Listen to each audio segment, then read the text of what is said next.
Hello everyone, welcome to Light Beam Classes. मैं उम्मीद करता हूँ आप सबकी बोर्ड की तैयारी बहुत जोरों शोरों से चल रही होगी। उसी तैयारी को बूस्ट करने के लिए मैं एक और चैप्टर का वन शॉट रिवीजन लेके आ गया हूँ। वो है पॉलिटिकल पार्टीज।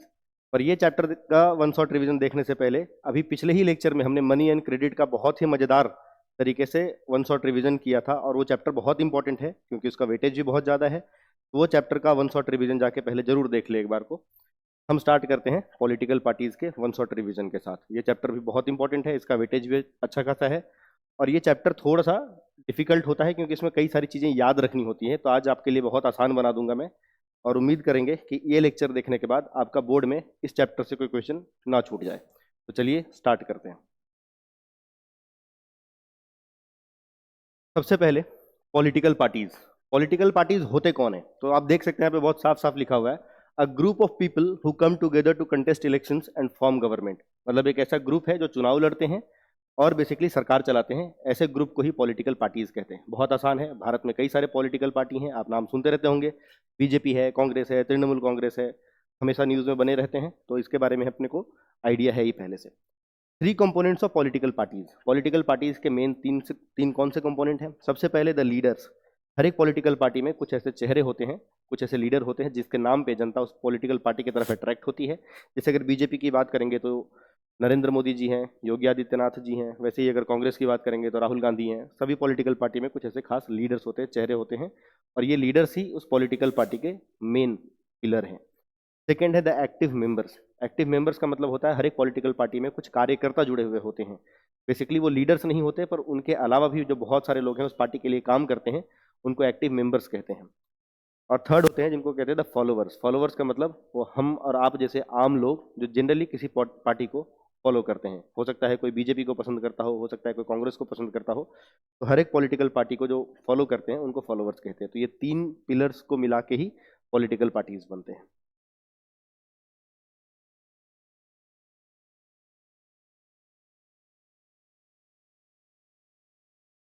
अब आते हैं functions of a political party. Political party के क्या क्या मेन फंक्शंस होते हैं? सबसे पहले कंटेस्ट इलेक्शंस। आप जानते ही हैं कि हर एक पॉलिटिकल पार्टी का मेन जो काम है वो है चुनाव लड़ना। जब भी चुनाव होता है तो देश भर में जितने भी पॉलिटिकल पार्टीज हैं सभी उस चुनाव में पार्टिसिपेट करते हैं। तो पहला फंक्शन है to contest elections. Second function है मेक पॉलिसीज एंड प्रोग्राम्स। देश के लिए जनरली वो पॉलिसीज बनाते हैं, प्रोग्राम बनाते हैं। बेसिकली हर एक पॉलिटिकल पार्टी के कुछ नीतियां होती हैं, कुछ पॉलिसीज होते हैं जिनको वो फ्रेम करते हैं। तो आपको याद रखना है to make policies and programmes. बहुत डिटेल में जानने का जरूरत नहीं है, बस आंसर लिखने के लिए इतना याद रख लीजिएगा, मेक पॉलिसीज एंड प्रोग्राम्स हर एक पॉलिटिकल पार्टी का दूसरा फंक्शन है। तीसरा है मेक लॉज। आप सबको पता है ये पॉलिटिकल पार्टीज ही जब चुनाव लड़के जीतते हैं तो जाके लोकसभा में बैठते हैं, राज्यसभा में बैठते हैं इनके मेंबर्स। बेसिकली चुनाव होने के बाद जितने भी 543 मेंबर्स होते हैं लोकसभा में वही बैठ के कानून बनाते हैं। Basically make laws for the country. ये लेजिस्लेचर का मेन काम होता है, अपने को पता है, देश के लिए कानून बनाना। लेजिस्लेचर बोले तो हमारे देश में बेसिकली एक सेंट्रल लेजिस्लेचर होता है जिसके दो हाउसेज हैं, जिसको हम पार्लियामेंट कहते हैं बेसिकली, जिसके दो हाउसेज हैं, एक लोकसभा और एक राज्यसभा। और हर एक स्टेट में एक स्टेट लेजिस्लेचर होता है जिसका विधानसभा कहते हैं। और कुछ ऐसे स्टेट है जहाँ पे उसका विधानसभा के साथ साथ एक और हाउस होता है जिसको विधान परिषद कहते हैं। विधानसभा को इंग्लिश में लेजिस्लेटिव असेंबली कहते हैं और विधान परिषद को इंग्लिश में लेजिस्लेटिव काउंसिल कहते हैं। तो इसको एक बार को थोड़ा सा दिमाग में रख लीजिएगा। मतलब बेसिकली देश में दो लेवल पे लेजिस्लेचर्स हैं, एक सेंट्रल लेजिस्लेचर या पार्लियामेंट कहते हैं, पार्लियामेंट के दो हाउसेज होते हैं, लोकसभा और राज्यसभा। और एक होता है स्टेट लेजिस्लेचर, यानी कि हर एक स्टेट में एक स्टेट लेजिस्लेचर होता है, उसके भी दो हाउसेज होते हैं। कुछ ऐसे स्टेट हैं जिनमें एक लेजिस्लेटिव काउंसिल और एक लेजिस्लेटिव असेंबली। और कुछ ऐसे स्टेट्स हैं या ज़्यादातर स्टेट ऐसे हैं इनफैक्ट जिसमें सिर्फ एक ही हाउस होता है जिसको कहते हैं लेजिस्लेटिव असेंबली या हिंदी में विधानसभा। तो बेसिकली लेजिस्लेचर का ही काम होता है कानून बनाना। पर अपने को पता है कि लेजिस्लेचर में जाके कौन बैठते हैं, तो पॉलिटिकल पार्टीज के मेंबर्स ही बैठते हैं, इसलिए make laws for the country ये है तीसरा फंक्शन। चौथा है form and run government. Obvious सी बात है, जो पॉलिटिकल पार्टी चुनाव जीतेगी वही सरकार बनाएगी और वही सरकार चलाएगी। तो ये चौथा फंक्शन भी याद रखना बहुत जरूरी है। Role of opposition. जैसे एक बार को चुनाव हो गया, चुनाव होने में अपने को पता है कि भाई एक ही पॉलिटिकल पार्टी है जिसकी सरकार बनेगी, या ऐसा कई बार होता है कि दो या तीन पॉलिटिकल पार्टी मिलकर गठबंधन करते हैं या कोलिशन करते हैं, कोलिशन गवर्नमेंट बनाते हैं। तो बाकी पॉलिटिकल पार्टी क्या करेंगे? तो वैसे केस में बाकी पॉलिटिकल पार्टी का काम होता है एक अच्छा ऑपोजिशन का रोल प्ले करना। एक अच्छा ऑपोजिशन का मतलब होता है जो जनरली रूलिंग पार्टी को हमेशा क्वेश्चन करते रहे, अगर वो कुछ गलत कर रहे हैं तो उनको टोकते रहे। तो बेसिकली हर एक पॉलिटिकल पार्टी का एक ये भी फंक्शन होता है कि अगर वो चुनाव हार जाए यानी कि रूलिंग पार्टी ना बन पाए तो एक अच्छा ऑपोजिशन पार्टी बने। तो ये रोल ऑफ अपोजिशन भी अपने आप में एक फंक्शन है। अगला है to shape public opinion. Obvious सी बात है कि एक जनता, मान लेते हैं जो एक पॉलिटिकल पार्टी के फॉलोअर हैं, तो उस पॉलिटिकल पार्टी के जो विचार हैं उनके फॉलोअर्स के भी जनरली विचार उस हिसाब से ही मोल्ड होने लग जाते हैं। इसीलिए कहते हैं कि पॉलिटिकल पार्टी का एक ये भी फंक्शन है कि देश की जनता का जो ओपिनियन है वो सही डायरेक्शन में फॉर्म करे। तो ये 6, ऐसे और भी बहुत सारे होते हैं, पर इसमें से 6 में से कोई अगर 5 भी याद रख लेंगे तो बहुत है, मोर देन इनफ है, इसमें से क्वेश्चन नहीं छूटेगा।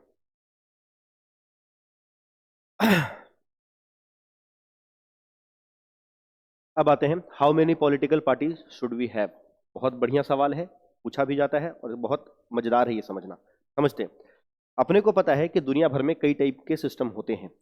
कुछ ऐसे देश है जहां पे एक ही पॉलिटिकल पार्टी है। जैसे क्लास 9th में भी हमने पढ़ा था कि चाइना में कम्युनिस्ट पार्टी ऑफ चाइना या चाइनीज कम्युनिस्ट पार्टी, सीपीसी जिसको कहते हैं, वो एकमात्र पार्टी वहां पर चुनाव लड़ती है। हालांकि ऐसे देखा जाए तो 7-8 और भी पॉलिटिकल पार्टी हैं छोटे मोटे जो चुनाव लड़ते हैं, पर ये जनरली वही पॉलिटिकल पार्टीज हैं जो सीपीसी के साथ यानी कि चाइनीज कम्युनिस्ट पार्टी के साथ गठबंधन में है।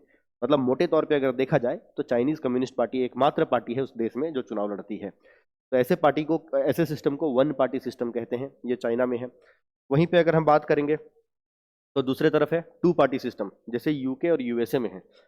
आपने अगर नोटिस किया हो कभी तो यूएसए में जब चुनाव का टाइम आता है, प्रेसिडेंट का चुनाव का आता है, तो 2 पॉलिटिकल पार्टी का नाम हम बहुत सुनते हैं। एक को रिपब्लिकन्स कहते हैं या रिपब्लिक्स कहते हैं और एक को डेमोक्रेट्स कहते हैं। तो बेसिकली वहाँ पे 2 ही मेजर पॉलिटिकल पार्टीज हैं जिसके मेंबर चुनाव लड़ सकते हैं। वैसे ही यूएसए, ये यूएसए में था। वैसे ही यूके की अगर बात करेंगे तो यूके में भी 2 पार्टी है। एक को बेसिकली कंजर्वेटिव पार्टी कहते हैं और एक को बेसिकली लेबर पार्टी कहते हैं। यही दोनों पार्टी ने मिलकर देश भर में बहुत लंबे टाइम तक रूल किया है। तो जो भी चुनाव लड़ना चाहता है तो उनको, उस इंसान को इन दोनों में से यानी कि लेबर पार्टी और कंजर्वेटिव पार्टी में से किसी एक पार्टी का मेंबर होना पड़ेगा। सॉरी। तो ये टू पार्टी सिस्टम भी बहुत सारे जगह पे चलता है। वहीं पे आते हैं हमारे देश जैसे, जैसे इंडिया में अब कई सारे पॉलिटिकल पार्टी हैं। हर एक पॉलिटिकल पार्टी को इलेक्शन कमीशन के पास जाके रजिस्टर करवाना पड़ता है।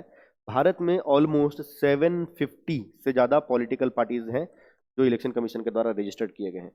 तो ऐसे सिस्टम को मल्टी पार्टी सिस्टम कहते हैं। पर ये समझाने से पहले एक चीज़ और समझाना चाहता हूँ मैं, किताब में बताया गया है और इम्पॉर्टेंट भी है क्योंकि कई बार उसके वजह से बहुत सारा चीज़ कंफ्यूजन कर बैठते हैं हम। सबसे पहले, जैसे आपने 2 पॉलिटिकल पार्टी का नाम सुना होगा। एक्चुअली में ये पॉलिटिकल पार्टी नहीं है, अपने को याद रखना चाहिए यहाँ पे। ये अलायंसेज हैं। एक है एनडीए और एक है यूपीए। एनडीए का मतलब होता है नेशनल डेमोक्रेटिक अलायंस और यूपीए का मतलब होता है यूनाइटेड प्रोग्रेसिव अलायंस। भारत में भी अगर ऐसे देखा जाए तो मेजर तौर पे 2 ही पॉलिटिकल पार्टी हैं, पर एक्चुअली में ये पॉलिटिकल पार्टीज नहीं है, इसलिए हम भारत को टू पार्टी सिस्टम नहीं बोल सकते। ये एक्चुअली में अलायंसेज हैं।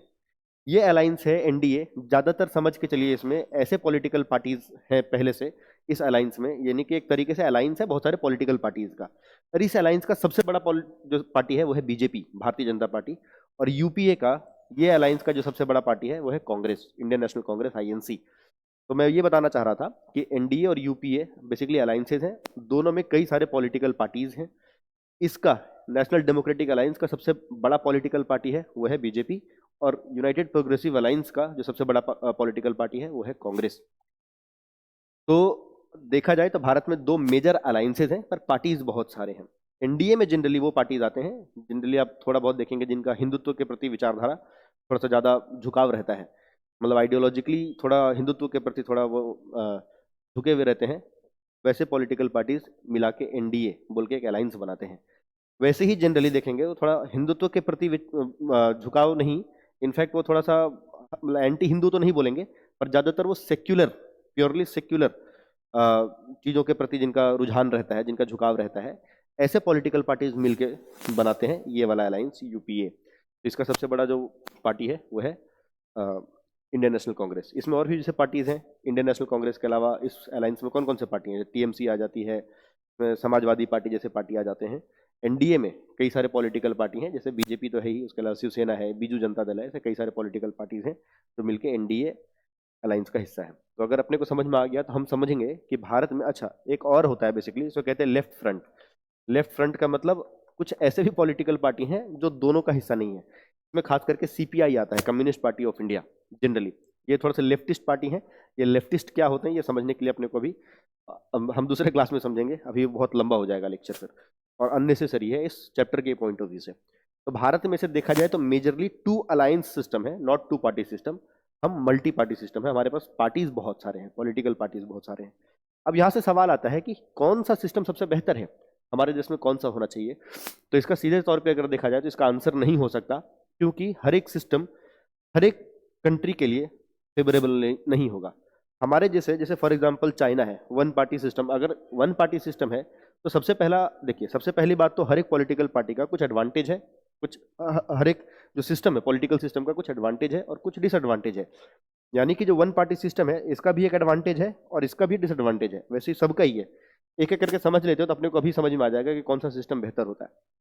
जैसे 1 पार्टी सिस्टम है, 1 पार्टी सिस्टम का सबसे जो खराब पॉइंट ये है ना कि आपके पास सेम एक ही आइडियोलॉजी के सारे मेंबर्स होंगे। यानी कि एक बंदा जब वोट करने को जा रहा है तो उसको ऐसे अलग अलग आइडियोलॉजीज के मेंबर्स नहीं मिलेंगे, क्योंकि एक पार्टी है और एक पार्टी का जो पॉलिटिकल आइडियोलॉजी होगा, जनरली हम ये एक्सपेक्ट करते हैं कि उस पॉलिटिकल पार्टी के जो मेंबर्स होंगे, यानी कि जो चुनाव में खड़े हो होंगे, जो चुनाव लड़ रहे होंगे, उनकी भी आइडियोलॉजी एक हद तक उस पॉलिटिकल पार्टी से मैच करेगी। तो यानी कि एक ही विचारधारा पूरे देश में चलेगा, ये सबसे बड़ा डिसएडवांटेज है। यानी कि सिंगल आइडियोलॉजी, बेसिकली यहाँ पे वैरायटी, चॉइसेस में वैरायटी नहीं है जनता के पास, एक ही आइडियोलॉजी है, उसी से आपको जुड़ना है तो जुड़ो, नहीं तो आप कुछ नहीं कर सकते। पर इसका एक फायदा ये है कि एक आइडियोलॉजी है ना, तो अब सिंपल सी बात है कि अगर एक ही सिस्टम है तो इस देश में एक ही पॉलिटिकल पार्टी है तो इस देश में कोई अपोजिशन होगा ही नहीं। अब अपोजिशन ही नहीं होगा कोई भैया तो क्वेश्चन पूछेंगे नहीं, से कोई दिक्कत नहीं है। अच्छा काम करेंगे तो करेंगे, खराब करेंगे तो भी करेंगे, चलेगा, अलग बात है।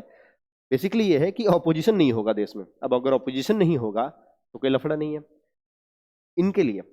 अगर हम चाइना में बात करते हैं तो बोलेंगे ये भी तो डिसएडवांटेज है। डिसएडवांटेज जरूर है, पर एक फायदा इसका जरूर है कि अगर भारत में जैसे देखा जाए, कई बार ऐसा होता है कि जो रूलिंग पार्टी है वो कोई कानून बनाना चाहती है, पर ऑपोजिशन आके उसमें बहुत हैम्पर करती है, बहुत ज़्यादा उसमें इंटरफेयर करती है, बहुत उस कानून को रोकने का प्रयास करती है। बहुत बार ऐसा होता है। तो वैसे में जो लॉ मेकिंग प्रोसेस है वो डिले हो जाता है, और ये अपने आप में देश के लिए ठीक बात नहीं है। यहाँ पे ऐसा कोई सिस्टम होगा ही नहीं, ऑपोजिशन ही नहीं है बेसिकली जो कि काउंटर कर सके, तो लॉ मेकिंग जो प्रोसेस है बहुत ईजी होता है और बहुत फास्ट होता है। एक एडवांटेज है। वैसे 2 पार्टी सिस्टम की बात करेंगे तो इसका एक एडवांटेज ये है कि कम से कम इससे ज़्यादा वेराइटी यहाँ पे है। लोगों के पास देखा जाए तो 2 चॉइस हैं, 2 अलग अलग आइडियोलॉजी के चॉइसेस हैं। पर ये भी अपने आप में थोड़ा सा, अगर हम यूके वाला एग्जाम्पल जैसे खास करके कंसीडर करें, जहाँ पे कंजर्वेटिव पार्टी और लेबर पार्टी है, तो वो दोनों पॉलिटिकल पार्टी अब ऐसे हो गए एक हद तक कि दोनों का पॉलिटिकल आइडियोलॉजी जो है वो सिमिलर सा होता जा रहा है। ये किताब में चर्चा भी किया गया है, बस खाली इतना याद रखिएगा कि कई बार 2 पार्टी सिस्टम होने के बावजूद भी आइडियोलॉजिकल डिफरेंसेस देखने को नहीं मिलते। क्योंकि अभी यूके का एग्जांपल अभी जैसे बताया मैंने कि वहाँ पे दोनों पार्टी, चाहे वो कंजर्वेटिव पार्टी हो लेबर पार्टी हो, दोनों का जो पॉलिटिकल आइडियोलॉजी है एक हद तक, बहुत हद तक सिमिलर होता जा रहा है। तो लेकिन कहने के लिए तो है सही कि भैया 1 पार्टी सिस्टम में एक ही पॉलिटिकल आइडियोलॉजी थी, यहाँ पे कम से कम 2 अलग अलग टाइप के पार्टीज हैं, जनता के पास चॉइस है 2 अलग अलग टाइप के पार्टी से जुड़ने का। ये एक फायदा है इसका देखा जाए तो। नुकसान ये है कि बस 2 ही पॉलिटिकल आइडियोलॉजी एक तरीके से एग्जिस्ट कर सकते हैं कंट्री में, बहुत सारे नहीं कर सकते। अब आते हैं इंडिया में। इंडिया में सिंपल सा बात यह है कि मल्टी पार्टी सिस्टम होगा। इसका मतलब है कि बहुत अलग अलग विचारधारा देखने को मिलता है देश में, बहुत अलग अलग आइडियोलॉजी। एक हिंदुत्व आइडियोलॉजी मिलेगा, एक सेक्युलर आइडियोलॉजी मिलेगा, एक ऐसा भी आइडियोलॉजी मिलेगा जो धर्म वगैरह में विश्वास करता ही नहीं है। तमाम तरीके के आइडियोलॉजी मिल सकते हैं, यानी कि हर एक जनता को जैसा चाहिए बेसिकली उसके टाइप की एक आइडियोलॉजी तो मिल ही जाएगी। मतलब कई सारे चॉइसेस हैं जनता के पास देखा जाए तो। इसका फायदा यही है। नुकसान ये है कि भैया यहाँ पे ऑपोजिशन जो होती है, और पार्टी ऑब्वियस सी बात है, अगर एक ही रहेगी तो कोई ऑपोजिशन नहीं होगा, पर अगर एक से ज़्यादा पार्टी है तो वहाँ पे ऑपोजिशन होगा, और ऑपोजिशन होगा तो कई बार वो ऑपोजिशन काउंटर करते हैं, और काउंटर करने में हमेशा लॉ मेकिंग प्रोसेस बहुत डिले हो जाता है कई बार। तो ये देश के लिए अच्छी बात नहीं है। अब हम कैसे बोल सकते हैं कि कोई सिस्टम अच्छा है या खराब है? भैया अगर ये सिस्टम खराब होता तो चाइना दुनिया का one of the most developing countries, most rapidly developing countries कैसे होता? चाइना का आप जीडीपी वगैरह देखते ही हैं कितना भयानक लेवल से ग्रो करता है, और करता आया है 40-50 साल से। तो अगर ये सिस्टम खराब होता तो चाइना के अगर इकोनॉमी की बात करते हैं तो उतना अच्छा ग्रो नहीं हो रहा था। हाँ, आप ये बोल सकते हैं कि वहाँ की जनता के राइट्स के लिए वो सिस्टम खराब है, पर इकोनॉमिक ग्रोथ के लिए ये सिस्टम तो बेस्ट है। तो हम कैसे बोलेंगे कि ये सिस्टम एक्चुअल में खराब है या बेस्ट है? अगर आप जनता के राइट्स के हिसाब से देख रहे हैं तो ये सिस्टम बहुत खराब है, क्योंकि भाई एक ही आइडियोलॉजी है। पर अगर इकोनॉमी के हिसाब से देख रहे हैं तो सिस्टम बहुत बढ़िया है। ऑब्वियसली बात है, इकोनॉमी जितना ग्रो करेगा वहाँ के लोगों को उतनी नौकरियाँ मिलेंगी, उनका स्टैंडर्ड ऑफ लिविंग भी उतना हाई होगा। तो हम कुछ बोल ही नहीं सकते एक्चुअली में, इनफैक्ट देखा जाए तो टू पार्टी सिस्टम में भी सेम चीज़ है। यहाँ पे भी अगर खराब होता, इस सिस्टम में कुछ खराब होती, कोई खामियां होती, तो यूके और यूएसए ये भी दुनिया भर के one of the most rapidly growing countries में से रहे हैं, पूरा हमेशा लंबे टाइम से रहे हैं। इनके जीडीपी की बात करेंगे तो जीडीपी में तो यूएसए बहुत ऊपर है, पता ही है, लंबे समय तक नंबर 1 पे रहा है। यूके हालांकि जीडीपी में कम है पर कैपिटा इनकम में बहुत अच्छा है, यानी कि इकोनॉमिक डेवलपमेंट इन कंट्रीज में बहुत बेहतर हुआ है। तो टू पार्टी सिस्टम भी एक तरीके से इनके हिसाब से देखा जाए तो बहुत अच्छा है। मल्टी पार्टी सिस्टम इंडिया में है। अब अगर ये सिस्टम खराब होता, मल्टी पार्टी सिस्टम का एक फायदा तो सब साफ साफ दिख गया कि जनता के अधिकारों के हिसाब से अगर देखा जाए तो बहुत अच्छा है, ह्यूमन राइट्स के हिसाब से बहुत अच्छा है, क्योंकि हर एक आदमी के आइडियोलॉजी का मैच करने वाला एक पॉलिटिकल पार्टी मिल ही जाता है देश में, तो ये अच्छी बात है। पर ये देश के इकोनॉमी के लिए नुकसानदायक हो जाता है, क्योंकि बहुत लॉ मेकिंग प्रोसेस है, बहुत स्लो है इस पूरे मल्टी पार्टी सिस्टम में। लेकिन हमारे देश में जहाँ पे इतने टाइप के लोग रहते हैं, इतने अलग अलग विचारधारा के लोग रहते हैं, यहाँ पे अगर हम वन पार्टी या टू पार्टी सिस्टम फॉलो करते तो शायद ये सिस्टम उतना अच्छा नहीं होता। तो एक्चुअली में देखा जाए तो सीधा आंसर इसका नहीं बताया जा सकता है कि कौन सा सिस्टम बेहतर है। हर एक सिस्टम अलग अलग कंट्री को सूट करता है। तो हमारे हिसाब से मल्टी पार्टी सिस्टम इंडिया के लिए अभी के लिए सबसे अच्छा सिस्टम वही है। यूके और यूएसए के लिए टू पार्टी सिस्टम अच्छा है, चाइना के लिए वन पार्टी सिस्टम अच्छा है, क्योंकि सबका कुछ ना कुछ बेनिफिट है जो अपने को यहाँ पे दिख रहा है। ठीक है, अब आते हैं national parties and recognised political parties. मैंने बताया था कि भारत में से देखा जाए तो पॉलिटिकल पार्टीज बहुत सारे हैं, पर उन पॉलिटिकल पार्टीज को इलेक्शन कमीशन के सामने जाकर रजिस्टर करना पड़ता है। अब भारत में ऐसे टोटल 750 से ज़्यादा पार्टी हैं जिन्होंने इलेक्शन कमीशन के साथ जाके रजिस्टर कराया हुआ है। इन पॉलिटिकल पार्टीज को क्या फ़ायदा मिलता है? जो रजिस्टर करवा लेते हैं उनको रिकॉग्नाइज्ड पॉलिटिकल पार्टीज बोला जाता है। ये रिकॉग्नाइज्ड पॉलिटिकल पार्टीज को एक एडेड एडवांटेज मिलता है। जैसे फ़ायदा ये है, पहली बात तो कि इनको अपना एक तरीके से देखा जाए तो सॉरी सॉरी इलेक्शन लोगो मिल जाएगा एक तरीके से। हर एक पॉलिटिकल पार्टी का एक चुनाव चिन्ह होता है ना, जैसे बीजेपी का कमल है, कांग्रेस का हाथ है, सबको पता है। तो वैसे ही इनको एक हर एक पॉलिटिकल पार्टी को एक चुनाव चिन्ह मिलता है, और वो चिन्ह सिर्फ उसी पॉलिटिकल पार्टी के मेंबर्स इस्तेमाल कर सकते हैं, दूसरा कोई नहीं कर सकता। तो एक थोड़ी सी एक्सक्लूसिवनेस वो ऐड होके आती है। इसलिए हर एक पॉलिटिकल पार्टी चाहता है कि इलेक्शन कमीशन उनको रजिस्टर कर ले और वो रिकॉग्नाइज्ड पॉलिटिकल पार्टी के गिनती में आए। अच्छा, इन्हीं रिकॉग्नाइज्ड पॉलिटिकल पार्टीज में से कुछ ऐसे पॉलिटिकल पार्टीज हैं जिनको स्टेट पार्टी का दर्जा मिलता है, और कुछ ऐसे पॉलिटिकल पार्टीज हैं जिनको नेशनल पार्टी का दर्जा मिलता है। क्या क्राइटेरिया है स्टेट पार्टी और नेशनल पार्टी कहलाने के लिए? देखिए, स्टेट पार्टी बनने के लिए एक पॉलिटिकल पार्टी को जो चुनाव में उतरती है, कौन सा चुनाव की बात कर रहे हैं? एलए इलेक्शन, यानी कि हर एक स्टेट का जो लेजिस्लेचर है, यानी कि विधानसभा का जो चुनाव है, उस चुनाव में एटलीस्ट 6% वोट मिलने चाहिए। 6% वोट, सीट नहीं बात करें, जितने भी जनता ने वोट किया है उसमें से एटलीस्ट 6% जनता ने उस पॉलिटिकल पार्टी के लिए वोट किया हो, और साथ में उस स्टेट में उस चुनाव में फिर 2 सीट जीता हुआ हो। समझ रहे हैं? मतलब कम से कम विधानसभा के चुनाव में 6% लोगों ने उस पॉलिटिकल पार्टी को वोट किया है, और उस पॉलिटिकल पार्टी ने 2 सीटें भी जीती हो वहाँ के स्टेट के विधानसभा में, तब जाके एक पॉलिटिकल पार्टी को स्टेट पार्टी का दर्जा मिलता है।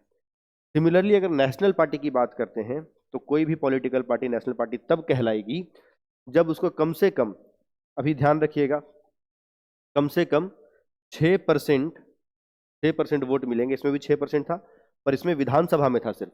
इसमें है कि कम से कम 6% वोट मिले हों लोकसभा चुनाव में, लोकसभा चुनाव में या फिर विधानसभा चुनाव में, एंड साथ में ही कम से कम लोकसभा के चुनाव में 4 सीट मिले हों। ये बहुत जरूरी है, ये दोनों क्राइटेरिया याद करना पड़ेगा।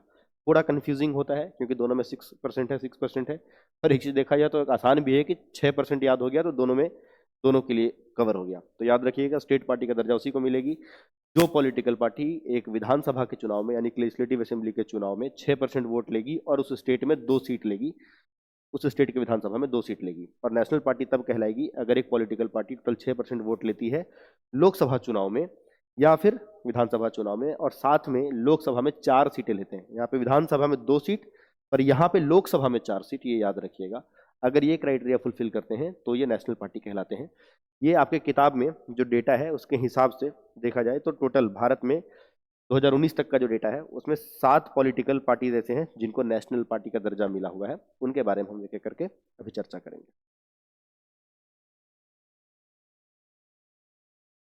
तो ये देखिए, नेशनल पार्टीज हैं कितने, 7 हैं। कौन कौन से हैं एक एक करके इनके बारे में देखते हैं। बहुत ज़्यादा डिटेल में जानकारी जरूरत नहीं है। बेसिकली कौन सा ईयर में फाउंड हुआ था वो याद रखिएगा, और कौन फाउंडर है, अगर ये अपने को जिस जिस का पार्टी का दिया हुआ है किताब में उनका फाउंडर का नाम याद रखना है। एमसीक्यू के फॉर्म में पूछा जा सकता है। तो ईयर और फाउंडर का नाम अगर है किताब में तो जिनका जिनका नाम है किताब में वहाँ पे मैंने लिख दिया है, जिनका नहीं है उनका अलग से याद करने की जरूरत नहीं है। कई बार हम याद नहीं कर सकते, जैसे कम्युनिस्ट पार्टी ऑफ इंडिया है, इनके टोटल 7 फाउंडर थे, उसमें से एम एन रॉय मेन आदमी थे, पर वो इकलौते नहीं थे। वैसे केस में कई बार फाउंडर्स का नाम किताब में नहीं है, कोई दिक्कत नहीं, याद नहीं करना। पर जिनके हैं उनका याद करना है, ईयर तो याद होना ही चाहिए। और साथ में एक चीज बस याद कर लेंगे, इन पॉलिटिकल पार्टी का मेन जो फंडामेंटल है, मेन कंसेप्ट है, मेन आइडियोलॉजी है, वो क्या है, बस वो याद कर लेना है। सबसे पहले all India Trinamool Congress, AITC है ना, ये पार्टी का स्थापना हुआ था 1998 में। यानी कि देख सकते हैं जितने भी पॉलिटिकल पार्टीज यहाँ पे बने हैं उनमें से ये और जो लास्ट में नेशनलिस्ट कांग्रेस पार्टी और ऑल इंडिया तृणमूल कांग्रेस, ये लेटेस्ट हैं। तो बेसिकली ये one of the latest national parties है। इसका फाउंडेशन ममता बनर्जी ने किया था। इसको हम सीधे सीधे टीएमसी भी लिख देते हैं। कई बार हम तृणमूल कांग्रेस में सिर्फ टीएमसी लिख के भी चलाते हैं, ये सेम पार्टी है, याद रखिएगा, अलग कुछ भी नहीं है, टीएमसी है। सो हम कई बार एआईटीसी भी लिखते हैं, सीधा टीएमसी लिखते हैं। ये पार्टी के बारे में आपने सुना ही होगा, क्योंकि ममता बनर्जी आमूमन तौर पे अच्छा खासा न्यूज़ में रहती है हमेशा। तो ममता बनर्जी आपको पता है ये कहाँ की सीएम है, अभी वेस्ट बंगाल की सीएम है। तो ये याद रखना बहुत आसान होगा कि भैया जो तृणमूल कांग्रेस है, यानी कि all India Trinamool Congress, AITC या फिर टीएमसी, इसका फाउंडेशन 1998 में हुआ था। One of the latest parties है। फाउंडेशन किसके द्वारा हुआ था? ममता बनर्जी के द्वारा था। और ये वेस्ट बंगाल स्टेट में अभी रूलिंग पार्टी के दर्जे पे है। साथ में ये अगल बगल आसाम, मणिपुर जैसे स्टेट में भी, नॉर्थ ईस्ट में खास करके चुनाव लड़ती है, और वहाँ पे भी रूलिंग पार्टी, वहाँ पे भी एक आध बार रूलिंग पार्टी रह चुकी है। ठीक है, ममता बनर्जी का नाम याद रखना बहुत जरूरी है, 1998 में याद रखना बहुत जरूरी है, जो फाउंडिंग ईयर है। और साथ में पॉलिटिकल आइडियोलॉजी बोल दीजिएगा एक तरीके से। सब में ज़्यादातर पॉलिटिकल पार्टीज में एक दो को छोड़ के मेन जो पॉलिटिकल आइडियोलॉजी है वो किताबों में सेक्युलरिज्म लिखा होता है। भले ही वो ग्राउंड लेवल पर रिफ्लेक्ट हो या ना हो, पर सेक्युलरिज्म मेन पॉलिटिकल आइडियोलॉजी होता है ज़्यादातर पॉलिटिकल पार्टीज का, एटलीस्ट किताबों में। अब आते हैं दूसरा सॉरी, यह है बहुजन समाज पार्टी, है इसको बहुजन समाजवादी पार्टी भी कहते हैं। इसका फाउंडेशन हुआ था, बीएसपी का फाउंडेशन हुआ था, हिंदी में इसको बसपा भी कहते हैं, बहुजन समाजवादी पार्टी, 1984 में कांसीराम बोल के एक शख्स के द्वारा। अभी इस पॉलिटिकल पार्टी के जो सबसे बड़ी लीडर हैं मायावती हैं। इनको यहाँ पे यूपी में दीदी बोल के भी बुलाया जाता है। तो ये मायावती अभी बहुजन समाजवादी पार्टी की मेन लीडर है, प्रमुख लीडर है। तो ईयर याद रखिएगा, कांसीराम फाउंडर है, ये याद रखिएगा। और साथ में याद रखना इनका पॉलिटिकल आइडियोलॉजी है वो है दलित और ओबीसी, है ना, जो पिछड़े हुए वर्ग के लोग हैं, इनके हित में, इनके वेलफेयर के लिए काम करना। तो ओबीसीज एंड दलित, ये वर्ड जो दोनों है, ये की वर्ड है इस पॉलिटिकल पार्टी के लिए। थर्ड है भारतीय जनता पार्टी, बीजेपी, सभी जानते हैं, हिंदी में भाजपा कहते हैं इसको। सबसे फेमस पार्टी है पूरे दुनिया भर में। अगर ऐसे पॉलिटिकल मेंबर्स बात करते हैं तो पूरे दुनिया भर में सबसे बड़ी पॉलिटिकल पार्टी मानी जाती है। One of the richest party भी मानी जाती है। अभी करेंटली हमारे देश में रूलिंग पार्टी, ये भी जानते हैं। हालांकि इसका ईयर ऑफ फाउंडेशन मैंने 2 ईयर लिखे हैं। ये कैसे? नाम एक लिखा है श्यामा प्रसाद मुखर्जी, पर ईयर 2 लिखे हैं। ये कैसे समझते हैं? एक्चुअली में भारतीय जनता पार्टी का स्थापना 1980 में हुआ था, तो 1951 क्यों लिखा हुआ है? क्योंकि ये पार्टी के जो फाउंडर हैं, जिनका नाम श्यामा प्रसाद मुखर्जी है, इन्होंने इस पार्टी को 1951 में फॉर्म किया था, पर तब इसका नाम था भारतीय जनसंघ, बीजेएस, भारतीय जनसंघ। और ये जो भारतीय जनसंघ है 1970s में आके जनता पार्टी के साथ मर्ज हो गई, और 1977 में पहली बार भारत में नॉन कांग्रेस गवर्नमेंट बना था, जनता पार्टी का बना था। मोरारजी देसाई उसके प्रधानमंत्री बने थे, और जेपी नारायण उसके बड़े फेमस में से सबसे बड़े नेता जेपी नारायण थे। तो जो जनता पार्टी की सरकार बनी थी उसमें भारतीय जनसंघ शामिल हुआ था, यानी कि एक तरीके से अलायंस के रूप में, कोलिशन गवर्नमेंट कह सकते हैं, वैसे रूप में चुनाव लड़ी थी। तो एक्चुअली में भारतीय जनता पार्टी का जो स्थापना हुआ था वो भारतीय जनसंघ के नाम से हुआ था 1958 में, श्यामा प्रसाद मुखर्जी के द्वारा। और यही पार्टी फाइनली 1977 में जाके मर्ज हो जाती है जनता पार्टी में, और जनता पार्टी की सरकार गिर जाती है 1980 में। तो जनता पार्टी की जब जैसे सरकार गिरती है, वैसे ही जो भारतीय जनसंघ था वो जनता पार्टी से अलग हो जाती है वापस से, पर अपना नाम बदल लेती है और नाम हो जाता है भारतीय जनता पार्टी। तो आई होप समझ में आ गया होगा कि ये 2 ईयर क्यों है।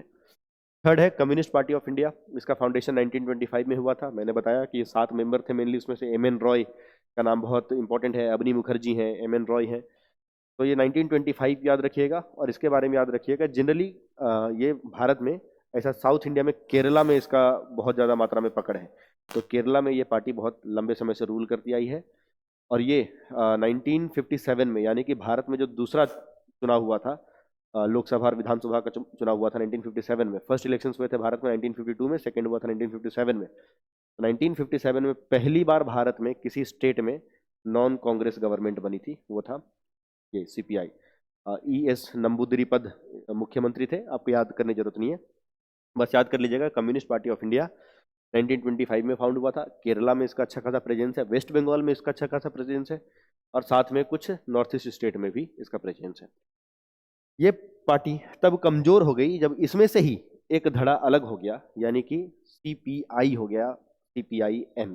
याद रखिएगा, कम्युनिस्ट पार्टी ऑफ इंडिया यानी सीपीआई, वो हो गया CPI M, Communist Party of India Marxist.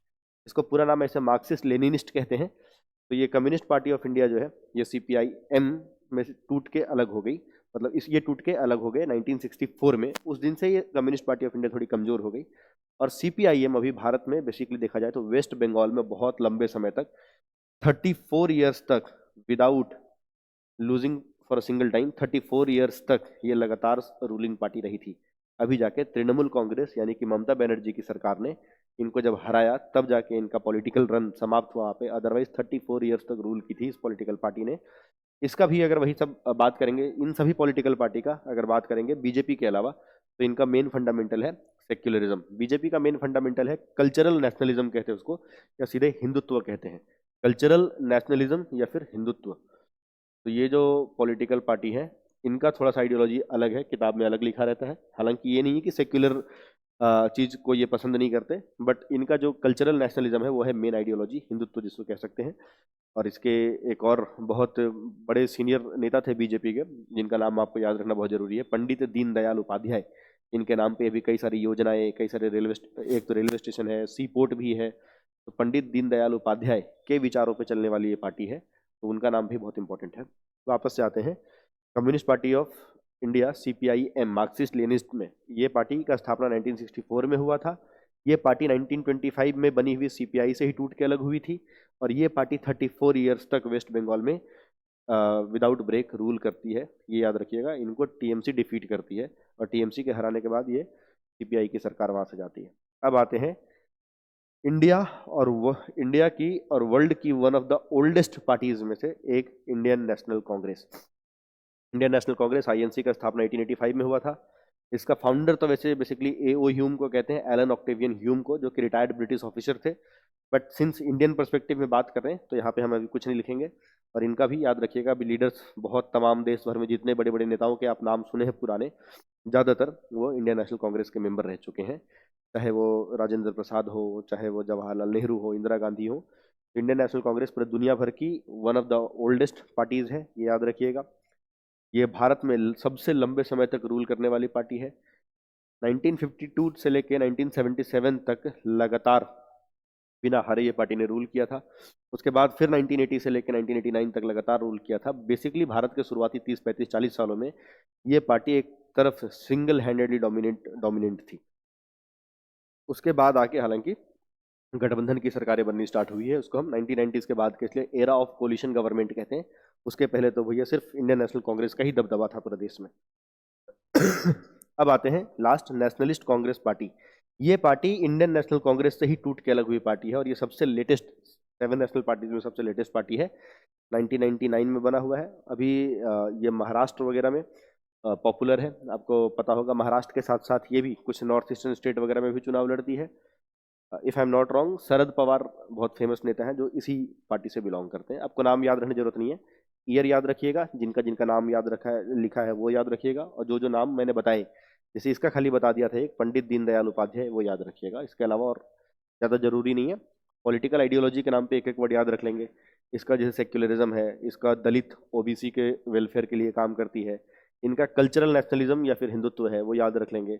Communist Party of India, Marxist Leninist, INC, NCP, ये सब का सेक्युलरिज्म और overall welfare of the nation, यही सब है पॉलिटिकल आइडियोलॉजी। ठीक है।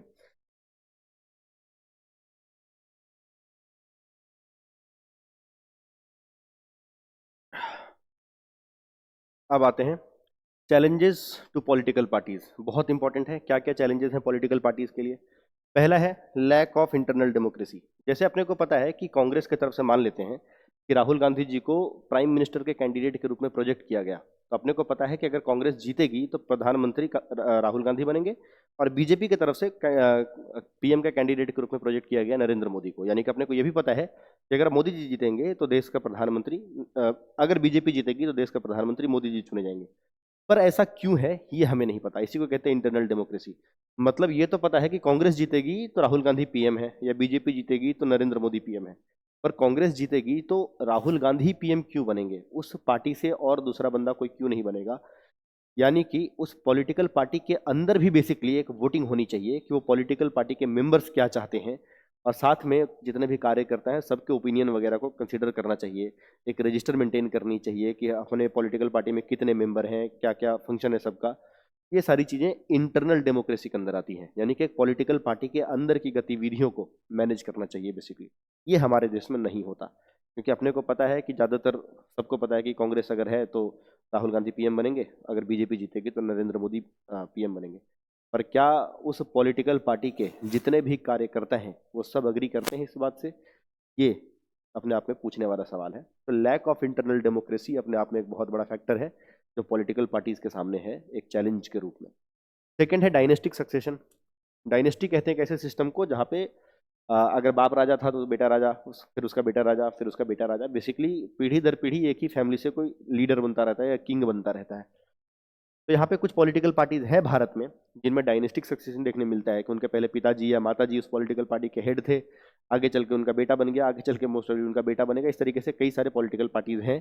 मैं किसी को ऐसे पर्सनली पॉइंट आउट नहीं कर रहा हूँ नाम लेके, पर आप जानते हैं कई सारे पॉलिटिकल पार्टीज हैं ऐसे जहाँ पे डायनेस्टिक सक्सेशन देखने को मिलता है। मतलब जो लीडर है, अभी फॉर एग्जाम्पल मान लीजिए एक पॉलिटिकल पार्टी है, उनके जो सबसे प्रमुख लीडर है मान लेते हैं, उनके कोई पिताजी या माताजी अगर इस पॉलिटिकल पार्टी के पहले लीडर हुआ करते थे, फिर उनके माताजी या पिताजी इस पॉलिटिकल पार्टी के पहले लीडर हुआ करते थे, तो हम बोलेंगे कि ये पॉलिटिकल पार्टी डायनेस्टिक सक्सेशन को फॉलो कर रही है। ये अपने आप में थोड़ा खराब बात ये है, क्योंकि बाकी जो पॉलिटिकल मेंबर्स हैं उस पार्टी के, उनको वो सीढ़ी चढ़ने का मौका नहीं मिल पाता, कभी वो उभर के सामने नहीं आ पाते, और हमेशा वही बंदा जिसका माँ बाप या फिर दादाजी उस पॉलिटिकल पार्टी के हेड थे वही मेंबर बन के रहते हैं। तो डायनेस्टिक सक्सेशन भी अपने आप में एक बहुत बड़ा चैलेंज है पॉलिटिकल पार्टीज के सामने। थर्ड है मनी एंड मसल पावर। अभी अपने को पता है कि हर एक पॉलिटिकल पार्टी को कोई ना कोई फंडिंग करता है। जैसे फॉर एग्जांपल मान लेते हैं बीजेपी है, तो बीजेपी को भी फंडिंग करने वाले कई सारे बिजनेसमैन हैं। कांग्रेस है तो उनको भी फंडिंग करने वाले कई सारे बिजनेसमैन हैं, कंपनीज हैं। अब जनरली एक पॉलिटिकल पार्टी को चुनाव लड़ने के लिए पैसे की जरूरत होती है, सबको पता है। अब जनरली एक जो पॉलिटिकल पार्टी है वो हमेशा उसी आदमी के, यानी कि उसी बिजनेसमैन को या उस कंपनी को फेवर करेगी, अपनी पॉलिसी उस तरीके से बनाएगी जिससे ज़्यादा फंडिंग आ रही है। तो बेसिकली एक तरीके से मनी एंड मसल पावर भी अपने आप में एक ऐसा चैलेंज है पॉलिटिकल पार्टीज के सामने, जिसके वजह से थोड़े बहुत सवाल उठते रहे हैं हमेशा पॉलिटिकल पार्टीज के फंक्शनिंग के ऊपर। और लास्ट है मीनिंगफुल चॉइस। सबसे बड़ा जो दिक्कत ये है कि भारत में कई सारे पॉलिटिकल पार्टीज हैं, कई सारे पॉलिटिकल आइडियोलॉजीज हैं, मैंने बताया, पर आप देखेंगे तो बहुत सारे ऐसे पॉलिटिकल पार्टी हैं जिनका आइडियोलॉजीज में बहुत कम अंतर है, मतलब मिला जुला के आइडियोलॉजी सेम ही है। तो कहने को तो कई सारे पॉलिटिकल आइडियोलॉजीज हैं, पर एक्चुअली में देखा जाए तो सारे ज़्यादातर जो पॉलिटिकल पार्टीज हैं उनका आइडियोलॉजी मिला जुला के सेम ही है। जैसे बीजेपी है मान लेते हैं, तो हिंदुत्व विचारधारा है, कल्चरल नेशनलिज्म कहते हैं। अब मान लेते हैं एक और पार्टी शिवसेना, जिसका विचारधारा भी हिंदुत्व है। तो कहने को तो दो अलग पार्टी है, पर एक्चुअली में देखा जाए तो दोनों पॉलिटिकल पार्टी का जो पॉलिटिकल आइडियोलॉजी है वो ऐसा सेम ही है। तो अपने को लगता नहीं कि दो अलग अलग टाइप के पॉलिटिकल पार्टी हमारे पास हैं, हमें लगता है कि भैया दोनों तो सेम ही है। वैसे अगर कांग्रेस है जिसका सेक्युलरिज्म है, वैसे 10 और पार्टी है जिनका मेन जो फंडामेंटल है वो सेक्युलरिज्म है। तो वैसे केस में कहने को कई सारे पॉलिटिकल पार्टीज हैं, पर एक्चुअल में जो चॉइस है हमारे पास उसमें मीनिंगफुल चॉइस बहुत कम है। तो ये भी अपने आप में एक चैलेंज है पॉलिटिकल पार्टीज को, जो उनको सुधार करनी है। तो आई होप अगर ये 4 पॉइंट याद रह गया तो चैलेंजेस टू पॉलिटिकल पार्टीज हो जाएंगे। अब आते हैं अपने लास्ट टॉपिक की तरफ। ये है how can parties B reformed. कैसे करके पार्टीज को सही किया जा सकता है, सुधारा सुधारा जा सकता है। पहला है एंटी डिफेक्शन लॉ। 1885 से पहले, 1885 से पहले, यानी कि जब भारत में राजीव गांधी प्रधानमंत्री बने थे उसके पहले भारत में एक सिस्टम था जिसको पॉलिटिकल भाषा में आया राम गया राम कहते थे। मतलब एक आध ऐसे भी इंसिडेंट्स हुए हैं कि जहाँ पे एक बंदा एक पॉलिटिकल पार्टी से चुनाव लड़ा और वो जीत गया और जाके मान लेते हैं वो लोकसभा में पहुंच गया, ठीक है। पर वो बंदा तो जीत गया उस पॉलिटिकल पार्टी से, पर उस पॉलिटिकल पार्टी की सरकार नहीं बन पाई क्योंकि उसकी पॉलिटिकल पार्टी के बाकी मेंबर्स कम पहुंचे लोकसभा में।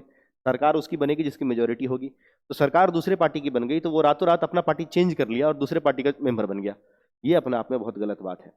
इसी को कहते हैं दल बदल और इंग्लिश में डिफेक्शन।